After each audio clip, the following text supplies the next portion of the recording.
अस्सलामुअलैकुम दोस्तों, drama serial तौलाब जे नई ईंदड़ एपिसोड में छा थींदो तव्हांखे सॼी कहाणी ऐं अपडेट इन नंढड़ी ऐं छोटड़ी वीडियो में ॾींदासीं। वीडियो खे आख़िर ताईं ॾिसंदा, मुंहिंजो यूट्यूब चैनल अमीर जमाल ख़िला में सब्सक्राइब कंदा ऐं बेल आइकन को ज़रूरु प्रेस कंदा जीअं असांजो नओं हर ईंदड़ वीडियो पहिरियों ते सभ खां पहिरियां पहुचंदी रहे। ऐं दोस्तों तव्हां बि नवां अपडेट ॾिसंदा रहो। दोस्तों तव्हांजो टाइम वेस्ट कोन पिया करायूं, हलूं था पंहिंजे कहाणी ऐं अपडेट जी तरफ़। ऐं दोस्तों हाणे तव्हां ॾिसंदो त जुमो जेको आहे मुराद जो नापो खणी वञी रेज़न जे अॻियां पेश थींदो। रेज़न खे चवंदो त मुराद तोसां मिलण पियो चाहे विच घिटी में। ऐं हाणे तव्हां ॾिसंदो त रेज़न ऐं मुराद हाणे पाण में ॻाल्हियूं कंदा ऐं रेज़न उन जे अॻियां कुझु शर्त रखंदो। उनजो पहिरियों शर्त इहो हूंदो त जेसीं ताईं तूं गुलपरी असांजे हवाले नथो करी, जेसीं ताईं असां तुंहिंजो सोट तुंहिंजे हवाले नथा करे सघूं। ऐं तूं गुलपरी ॾियण खां इनकार कंदे त पोइ तुंहिंजे सोट जो तुंहिंजे घर में लाश ईंदो। मुराद चवंदो त मां गुलपरी कॾहिं बि तव्हांजे हवाले न कंदसि ऐं इन ॻाल्हि में जेकॾहिं तव्हां अगराई कई त पोइ मां तव्हांजा लाश ढेर करे छॾींदुसि।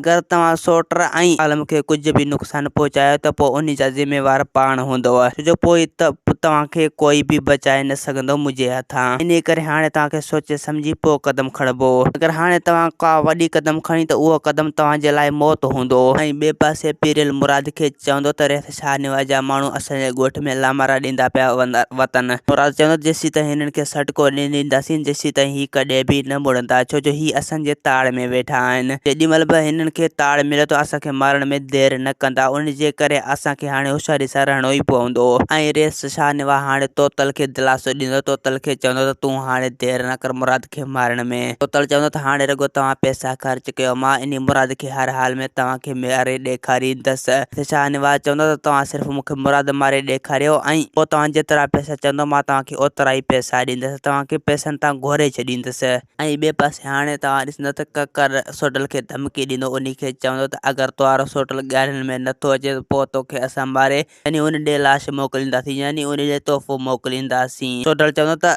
सोट मुराद कॾहिं बि तव्हांजे ॻाल्हियुनि में न ईंदो, छो जो हू तव्हांजी ॻाल्हियुनि में वाक़फ़ आहे, यानी तुंहिंजी हर चाल खां वाक़फ़ आहे। ऐं हू गुलपरी कॾहिं बि तव्हांजे हवाले न कंदो। ऐं ॿिए पासे आलम सोडल खे चवंदो त हाणे पाण हितां कीअं निकरूं, हाणे तूं का अहिड़ी वाट ॻोल्हिजो असां हितां आज़ाद थी निकरूं। सोडल चवंदो त हुननि जी मजबूरी मूं वटि आहे, यानी रेज़न वारनि जी मजबूरी मूं वटि आहे। हू मूंखे आज़ाद करण लाइ ज़रूरु सोचींदा ऐं मूंखे पूरी पक आहे त हू कॾहिं बि मूंखे न मारींदा, छो जो हुननि आख़िरकार मूंखे मारियो त पोइ हुननि जी इज़त बदनाम थी वेंदी, यानी कुंज पोइ रुली वेंदो। अहिड़े हिसाब सां हू कॾहिं बि मूंखे मारे नथा सघनि। ऐं अॼु ॻाल्हियूं थींदियूं पोइ ख़बर पइजी वेंदो त ॻाल्हियूं हल थियूं या न। तमामु जल्द असांखे बि ख़बर पइजी वेंदो। ऐं ॿिए पासे हैदर रेस मंसूर जो नाइपो खणी वञी ॻोठ वारनि वटि पुॼंदो। उन्हनि खे चवंदो त तव्हां हाली 2-3 ॾींहं पासीरा थी वञो, छो जो पुलिस जो जेसीं ताईं ज़ोर झको नथो थिए जेसीं ताईं हूअ तव्हांखे ॻोल्हींदो रहंदो। उन जे करे तव्हां हाली 2-3 ॾींहं पासीरा थी वञो, जेसीं ताईं असां उन जा सबूत हथु कयूं जेसीं ताईं तव्हां पासीरा थी वञो। अगरि पुलिस जा सबूत असांखे हथु अची विया त पोइ बाबा साईं पुलिस जे मथां कोर्ट कराए छॾींदो, यानी उन मथां केस दाख़िल कराए छॾींदो।